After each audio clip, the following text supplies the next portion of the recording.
টুবলু মামাবাড়িতে মানুষ হচ্ছে এবং দিদিমার কাছে মানুষ হচ্ছেন তিনি। ভাই বোনেরা প্রায় সময় শনি রোববার হলেই তারা জমায়েত করতেন। বাড়িতে হই হই কাণ্ড একেবারে পড়ে যেত, কারণ দিদিমার কাছে সব ভাই বোনেরা আসছেন, নাতি নাতনিরা আসছে, তারা এসে হই হই করবে, মজা করবে, দিদিমার হাতে ভালো ভালো রান্না খাবে, এটাই তো স্বাভাবিক, তাই না?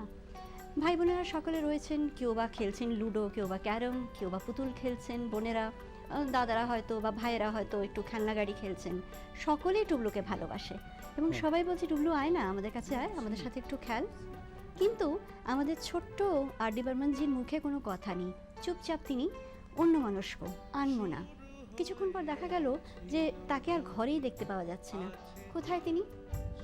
খোঁজ খোঁজ খোঁজ, দেখা গেল বিশাল বড় বাড়িতে অন্য একটি বেডরুমে তিনি রান্নাঘর থেকে কিছু কড়াই, বাসন, হাতা, খুন্তি, চামচ, কাঁচের গেলাস সেগুলো নিয়ে এসে মাটিতে সাজিয়ে বসেছেন এবং চামচ নিয়ে প্রত্যেকটি বাসনের ওপরে টুংটুং করে বাজিয়ে বাজিয়ে কি যেন দেখছেন।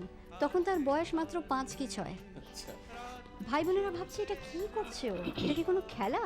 খেলনা বাটিও তো নয়, আবার কিছু বলছেও না। সবাই বলছে, এই টুকরো কি করছিস রে? ওনার মুখে কোনো উত্তর নেই, কিন্তু একটা অদ্ভুত হাসি মুখে।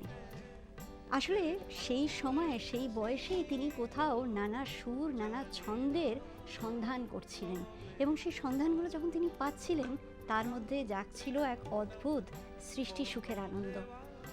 সেই সময় সাধারণ শিশু সুলভ মন যা চায়, তার থেকে কিন্তু টুবলুর মন একেবারে অন্যরকম ছিল।